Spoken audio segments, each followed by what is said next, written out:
Hi, the Tyke from Groovy Entertainment. Today we got another book on tape to play for you. Today's book is Superman from Krypton to Metropolis from 1982. So let's get started.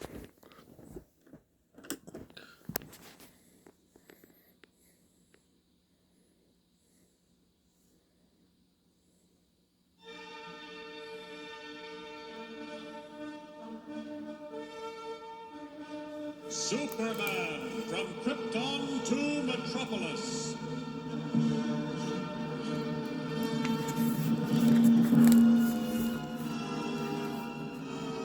Years ago, out in space, far beyond our own solar system, the giant planet Krypton circled around a huge red sun. Many times larger than Earth, this scientifically advanced world had existed for untold ages. Few Kryptonians believed anything could threaten their peaceful lives. But deep within the core of Krypton, natural forces were at work which would soon doom the thriving planet.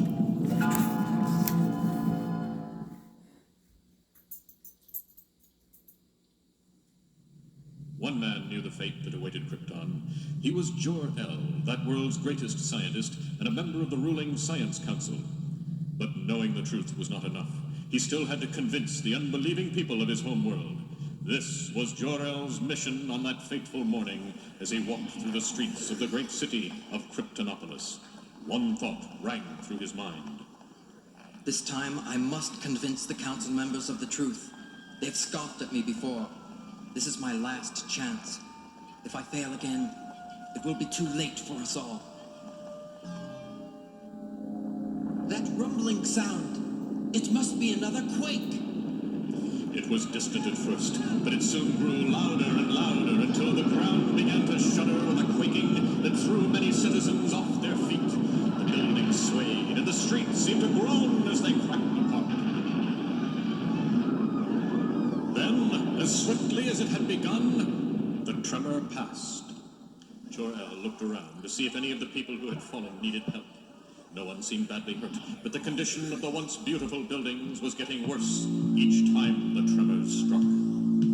Jor-El frowned and quickened his pace, a fierce glint of determination in his noble eyes.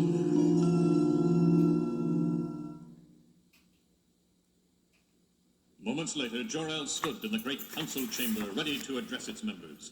Almost breathless from his haste, he still found the power to speak out in a loud, ringing voice. Our only hope is to build a fleet of giant space arcs to carry us safely to another world.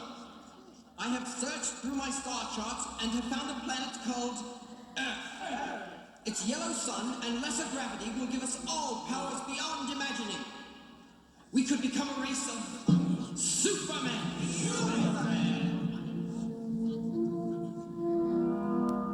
As Jor-El spoke of Krypton's doom, the members of the council grew angrier and angrier. Finally, the council leader would hear no more. He rose to his feet and shouted down at Jor-El. We have heard enough of your nonsense. You disgrace your position on the council with your prophecies of doom. We have found no proof of your wild theory.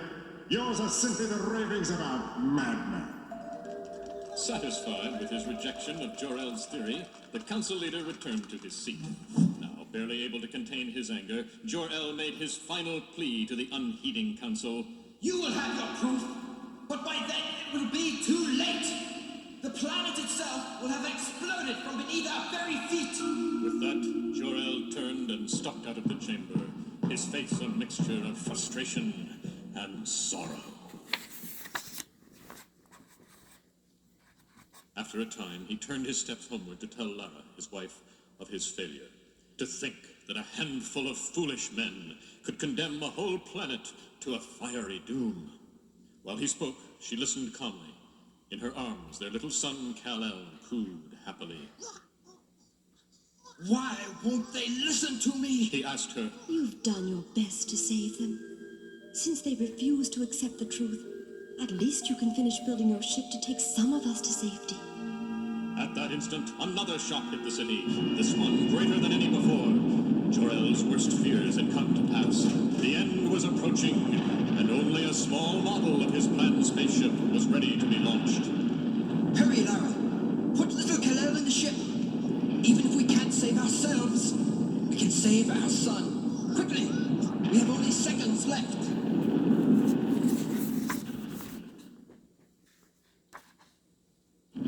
With the baby securely strapped inside the ship, Jor-El pressed the ignition button that sent it hurtling into space. With tears in his eyes, Jor-El spoke.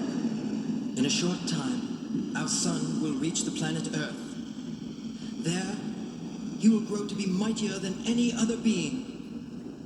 Let us hope he learns to use his powers wisely for the good of all. On Earth, our son will be a Superman. Even as Jor-El spoke, his warning to the people of Krypton was fulfilled. With an awesome roar, Krypton exploded. But, safe within the space vessel, wrapped in blankets of blue, red, and yellow, the last son of Krypton could not hear the sounds. Little Kal-El was too young to realize his world was no more.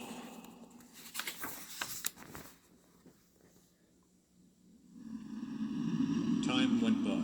The small ship passed into another solar system, one with a yellow sun around which several planets revolved. The ship headed directly for the third planet, a world of blue oceans, green vegetation, and great banks of fleecy clouds. The spaceship and its superhuman cargo knifed down through the clouds toward a field outside a town called Smallville in the United States of America.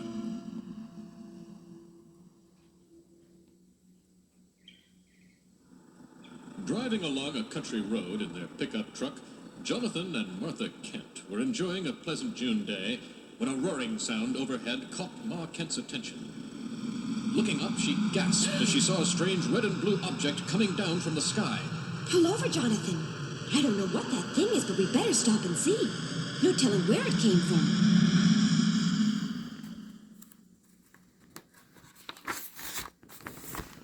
Even as the farmer brought his truck to a screeching stop, the spaceship struck the ground, plowing deeply into the field before coming to a grinding halt.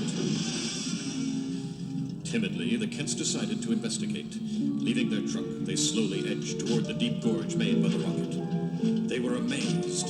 The spacecraft was unharmed, but the canopy had sprung open, and something inside had been thrown out. A baby. Little Kal-El sat on the ground, smiling. Ma Kent gasped. He's adorable. Look, he's sifting sand through his fingers. She was wrong. He was crushing rocks with his bare hands. Ma Kent picked up the child.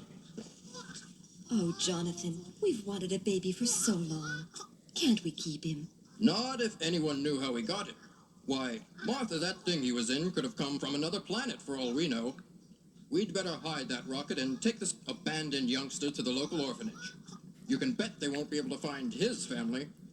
When they put him up for adoption, we'll be first in line. Several days later, the director of the Smallville orphanage ushered the Kents into his office.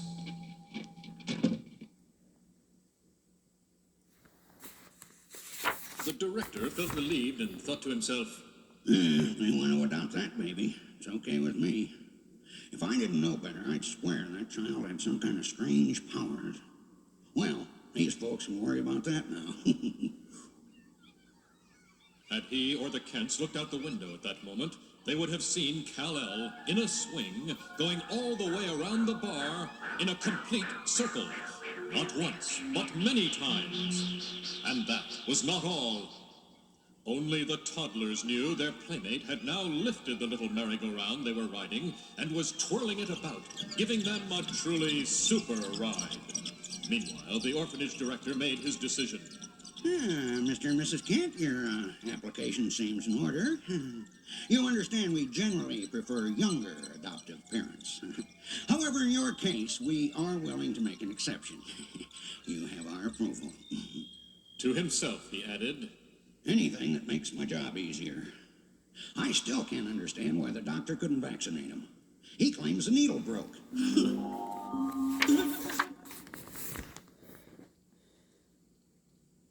As the couple joyfully carried the new addition to their family from the orphanage, Jonathan said, We'll name him after your family, Martha. The Clarks. Hear that, baby? Ma Kent added, From now on, your name is Clark Kent. Kal-El didn't quite understand, though already he was picking up some English words. Within a week, he'd be able to talk pretty well. He had a super brain. As he looked back at the sign hanging over the orphanage gate, Clark accidentally turned on his heat vision. The invisible beams from his eyes cut through the chain that held up the sign. It fell on the director's head. I knew it. That kid is a jinx. He muttered to himself. The Kent farm was like nothing Clark had ever seen before. On Krypton, farming was done by robots, and his family had lived in the capital city. He loved the earth animals and the wide fields that gave him room to run and play. The towering buildings of Kryptonopolis could never provide this kind of open space. But one day, as Pa Kent plowed his field, he was horrified to see Clark chase a ball right into the path of the powerful tractor. There was no time to stop. A moment later, Pa Kent jumped from the wrecked tractor, which had been crushed by the impact with the boy's body. Clark seemed unaware of what had happened. His playsuit was ripped, but he had not been scratched. Day by day, Clark showed his parents what an unusual child he was. Once, Pa Kent needed to bring the cows from the pasture, and Clark decided to help by carrying a full-grown cow above his head. Drag. I'm out of matches. Pa Kent said. Clark decided to use another power he had perfected. Staring at the pipe, he sent out infrared rays from his eyes. Within seconds, Pa Kent was smoking contentedly, his pipe lit by his son's heat vision. One afternoon, the farmhands didn't finish stacking the hay. Imitating them, Clark completed the job in a few minutes. At least half a day's work for 3 men, and Clark wasn't even out of breath. A flat tire. I'll have to jack up the rear of the truck. Pa Kent could go no further. Little Clark calmly lifted the back end of the pickup and held it while his astonished father changed the tire. I should have had this cake in the oven an hour ago. It'll be late for the hospital cake sale. Ma Kent sighed. Clark turned on his heat vision, and she gasped as she saw him bake the cake in moments, using only his eyes. The Kents had an old-fashioned wood-burning stove in the farmhouse. As winter approached, Pa Kent declared, I'll have to lay in a supply of firewood. Clark watched to see how it was done, then split enough wood to last 3 months in a matter of minutes.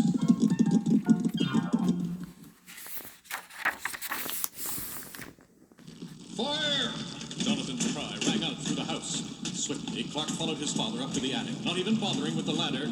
Instead, he actually flew. The boy knew how to put out the fire.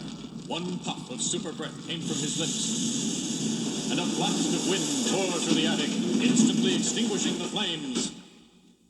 Pa Kent was utterly speechless, not only because of his son's deed, but because of something else he noticed. Look, Martha. The blankets we found Clark wrapped in were right in the middle of the fire. But they weren't even scorched. I can't tear them either. Pa Kent tried to cut the blankets with scissors and couldn't. He then tried to pierce them with a pitchfork. The blankets were indestructible.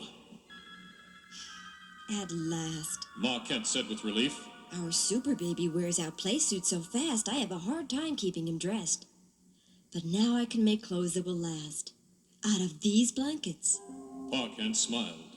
How do you make anything out of cloth you can't cut? Ma Kent had a plan. She unraveled the blankets and knitted them into a wear-proof playsuit. Whenever the threads needed cutting, Clark did the job with his heat vision.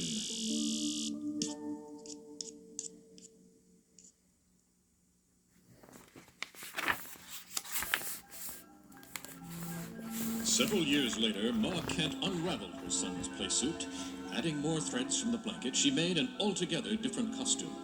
The blue shirt and red cape bore a distinctive S emblem that one day would be known the world over.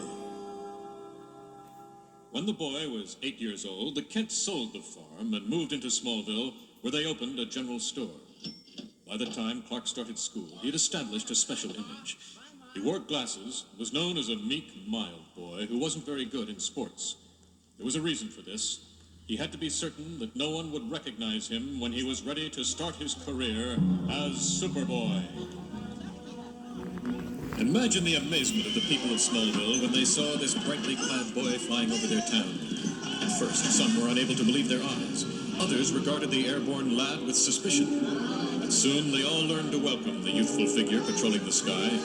And why not? Stopping crime and saving lives became part of the heroic boy's daily routine.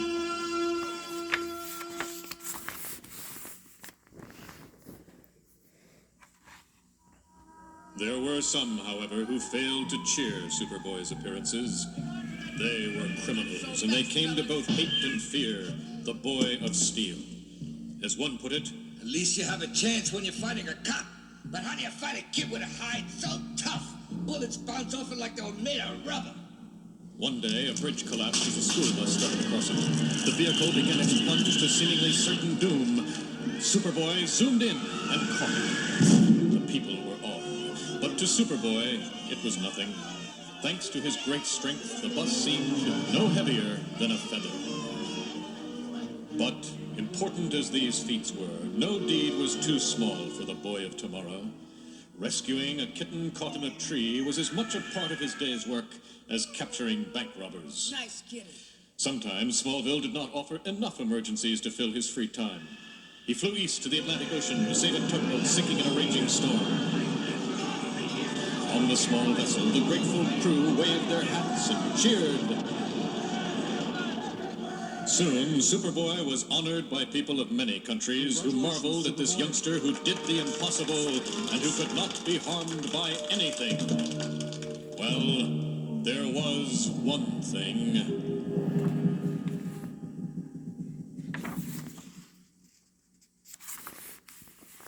When Krypton exploded, its fragments were turned into a glowing element called kryptonite. Its radioactive rays could weaken Superboy, and exposure to kryptonite for too long a time would kill him. One particular day, a kryptonite meteor fell to Earth near him. Overcome by the green radiation, the Boy of Steel sank to the ground. It seemed that nothing could save him. And then... Don't worry, Superboy. I'll help you. The Boy of Steel looked to see Lex Luthor, who was new in town. Luthor pushed the meteor into the river where it could no longer harm Superboy. He was aware that Lex Luthor had a reputation as a brilliant young scientist. Superboy could not know that Luthor, who had just saved his life, would soon become a bitter enemy. As soon as he regained his strength, Superboy spoke to Lex. You rescued me from certain death. What can I do to repay you? Not a thing except maybe be my friend. I'm your biggest fan. Someday I hope to do as much good with my scientific work as you have with your powers. Superboy brightened. He knew what to do. Suppose I help you get started on that now. I'm going to build you a laboratory. Wow!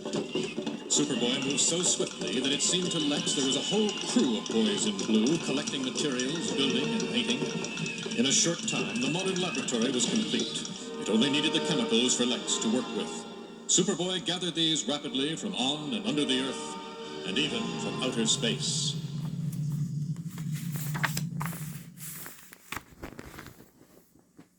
From that day on, while other boys played, Lex Luthor worked in his lab.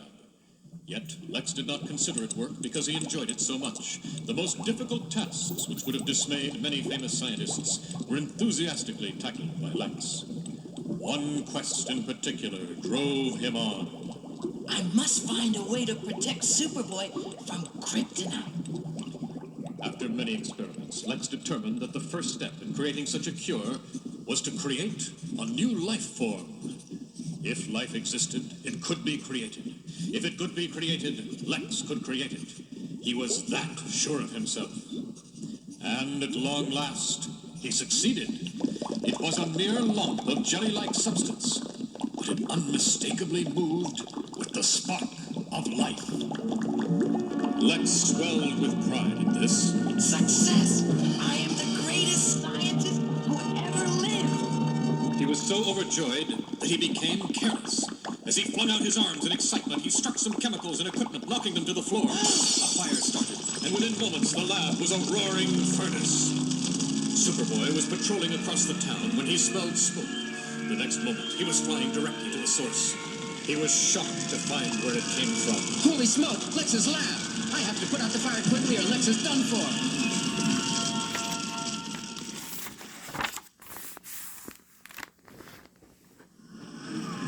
As he landed, the Boy of Steel drew in a mighty breath, then let loose a powerful burst of carbon dioxide. The blast immediately extinguished the blazing inferno as though it were a candle. In seconds, the last spark flickered out. Have I arrived in time? I hope Lex hasn't been harmed by the flames. Superboy examined the lab with his X-ray vision. A gasp escaped from his lips. Lex had not been burned, but strands of hair were falling from his head. Within moments, he would be completely bald. Luthor scowled. You knocked over my experiment with your super breath. My great discovery is destroyed. I can never duplicate it. You did this on purpose. I swear it isn't so. I blew out the fire to save your life. You knew that my discovery would make me more famous than you, so you deliberately ruined it. From now on, we're enemies. I won't rest until the world has seen the last of Superboy. And so Lex Luthor turned from good works to a life of crime.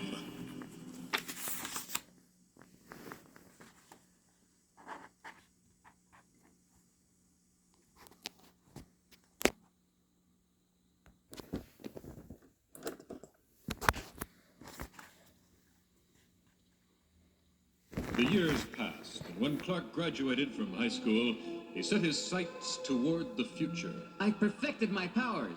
I'm a full-fledged superhero now. I'd be able to do more good in a large city. And so he boarded the bus for Metropolis to attend the university there.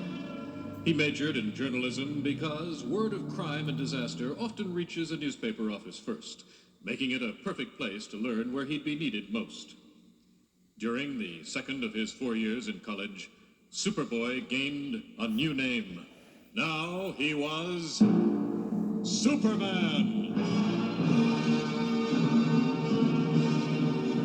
When he finished college, it was time to find a newspaper job. Which paper should he pick? He chose the Daily Planet.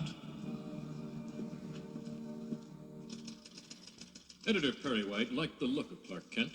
He was rather meek and mild-mannered, yet Perry felt that this young man could make a first-class reporter. All right, Kent, you're hired. I'm a tough boss, and I demand that a reporter do his job and meet his deadlines. If you do that, we'll get along fine. Now, let me introduce you to some people. The two walked into the Daily Planet's bustling newsroom. Clark, I'd like you to meet our star reporter, Lois Lane. Clark sensed that there was something dynamic about this attractive young woman.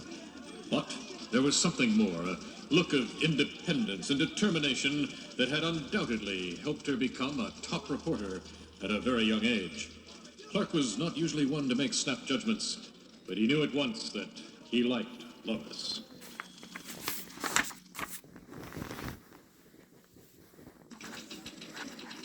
Perry White was soon congratulating Clark for a long string of scoops. Only Clark came close to matching Lois and getting Superman stories. As Clark's reputation grew, the two reporters became friendly rivals. One morning, as Clark was about to leave on an assignment, the building began to tremble. An earthquake. Clark turned from the elevator and quickly made his way to the storeroom. No one else was in it. Swiftly, he shed his suit, revealing the colorful costume of Superman! A moment later, the famed red and blue-clad figure sprang through a window and flew out over the city. Below, he saw streets cracking so violently that parked cars were disappearing into crevices. One or two small buildings were already in ruins, and many large ones were seriously damaged. People were milling about in confusion, searching for shelter. Before anyone was seriously hurt, the first task was to find out what caused the quake and stop it. And that was certainly a job for Superman!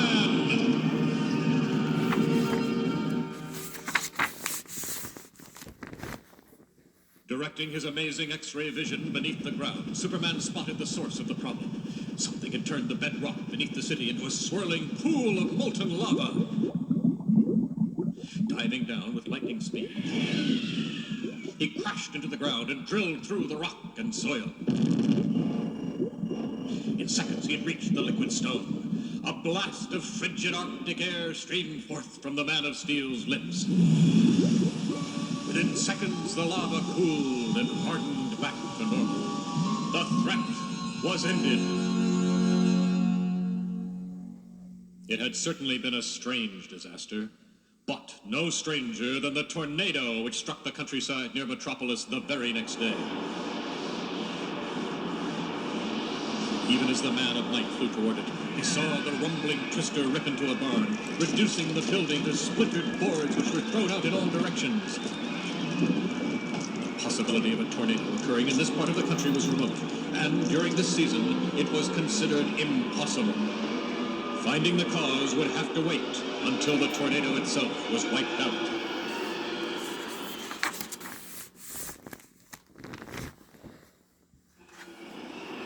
Stopping a tornado was nothing new for Superman. He had done it many times before. He flew into the funnel, then began flying against the twister's howling wind. Faster and faster he flew, circling at incredible speed. Finally, the counter wind he had whipped up exactly matched that of the tornado. The two canceled each other out. The tornado soon broke up and vanished. In a car below, Lois Lane was photographing the whole thing for the Daily Planet.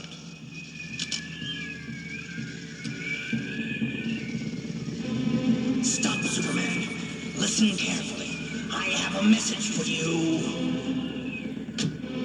Superman could not mistake that voice, for he had heard it often through the years since that fateful day in Smallville. It was Lex Luthor, his arch enemy. Turning, the Man of Steel saw a projected image of Luthor's face. It came from a small device that hovered in the air.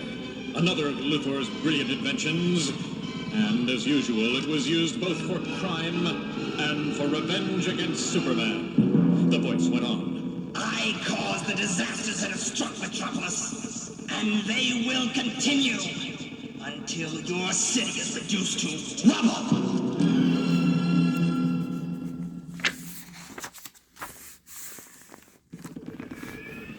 The airborne projector began to fly away, and Superman followed. Lois Lane was getting it all on film. This is front-page material. She thought. So intent was the girl reporter that she failed to hear the clanking footsteps behind her.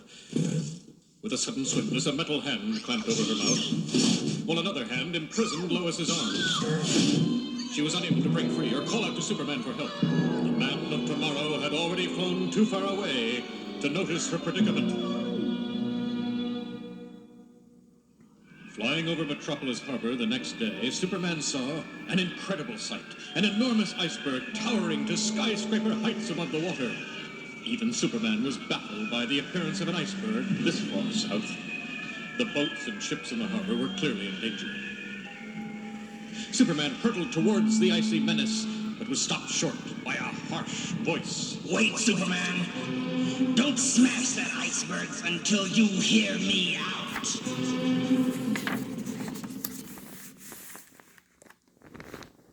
Luthor again. I was certain this had to be your work. The radioed voice of the villain made the projected face seem to speak.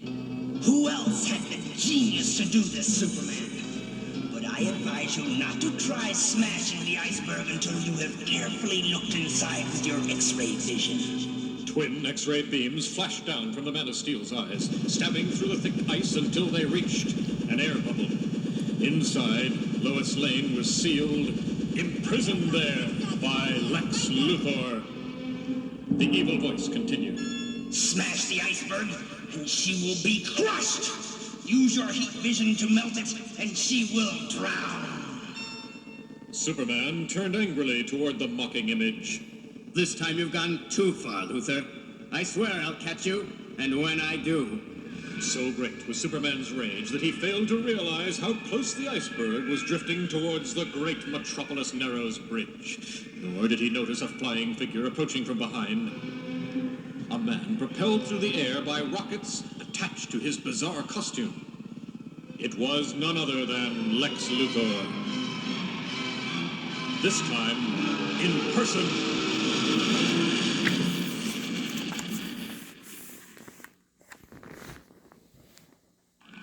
The next instant, Luthor seized the Man of Steel. It seemed to be an act of sheer insanity. Surely no mere Earthman could hope to match Superman in hand-to-hand combat. But, impossible as it seemed, Luthor was gaining the upper hand. The green glow surrounding Luthor's costume, combined with the pain and weakness Superman was feeling, told the story.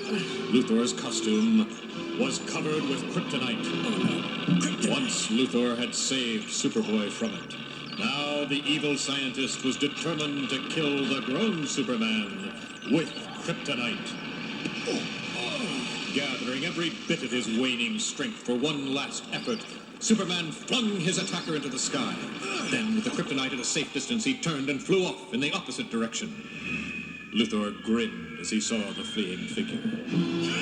You can't escape me, Superman! I've already weakened you too much! I can see you can't fly at super speed, so I'll easily catch up with you and destroy you!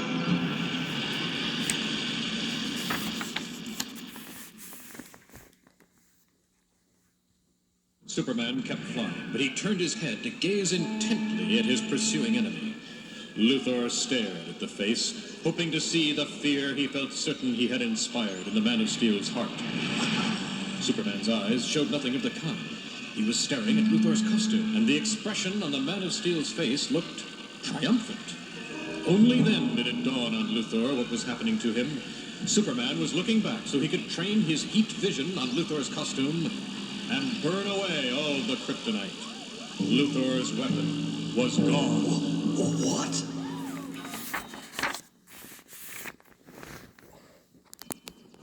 But that was not all.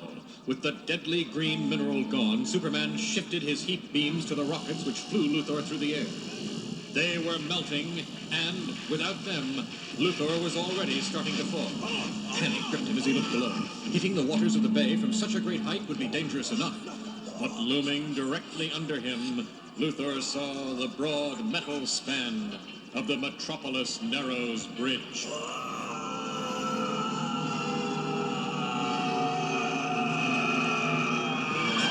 Relax, Luthor. You know I'd never kill anyone, not even a man as evil as you. With scant inches to spare, the Man of Tomorrow caught the plummeting form of the criminal scientist. Luthor looked up at Superman. I was afraid you'd be too weak to get here in time. No such luck, Luthor. I was only flying slowly so I could lure you after me and use my heat vision on you. Besides, if I let you hit the bridge, think of the traffic jam you might cause. I never did like your humor, Superman.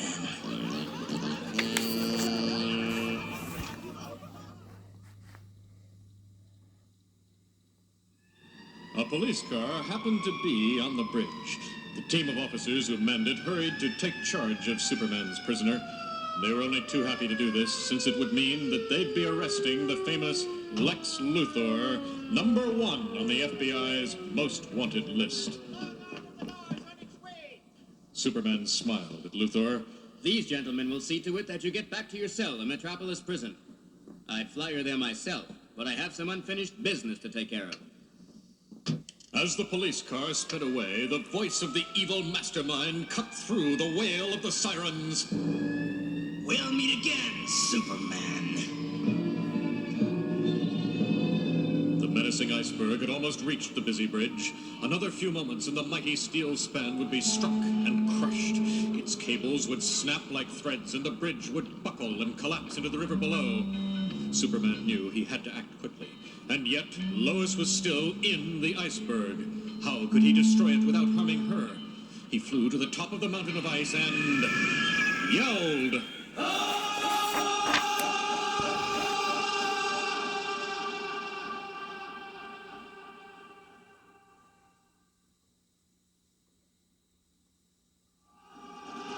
But this was no ordinary yell. The sound that burst from Superman's lips was a super shout so incredibly loud, the people on the bridge clapped their hands over their ears. The sound echoed throughout Metropolis. But the main thrust of the sound wave was directed at the iceberg. It ripped through the glacial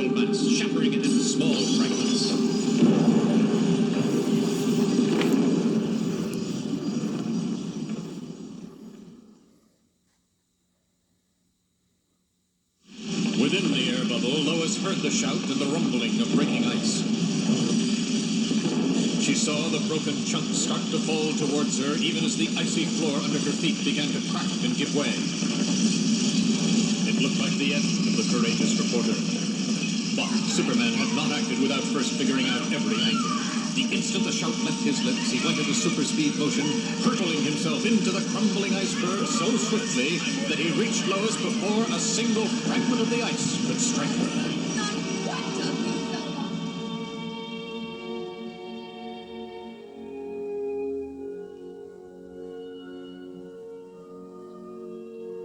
Superman smiled tenderly at the brave reporter in his arms. He could feel her shivering from her ordeal, but he marveled at her courage. Sorry it took me so long to get you out of that iceberg, Lois, but I had some pressing matters to attend to. No problem, Superman. A smiling Lois said through chattering teeth. Right now, your presence is positively warming. Superman flew towards the docks where a crowd of cheering spectators had gathered. Lois decided not to insist that he take her all the way to the Daily Planet offices. You can drop me off here. I can hardly wait to see Perry's face when I come in with this scoop.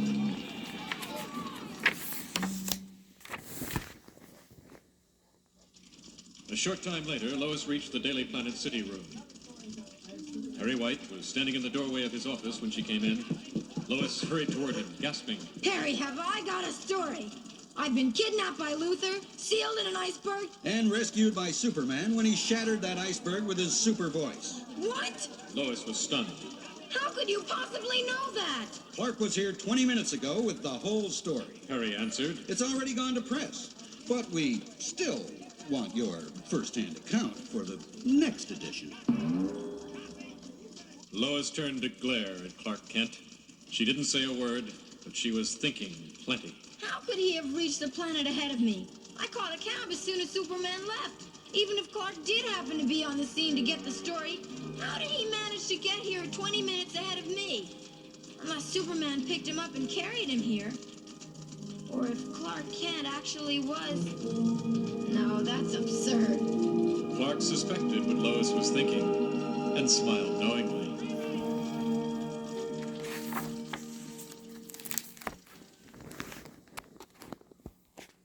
So, that was Superman from Krypton to Metropolis for 1982. So if you like, subscribe, share, and comment, and have a groovy day with another video coming out real soon.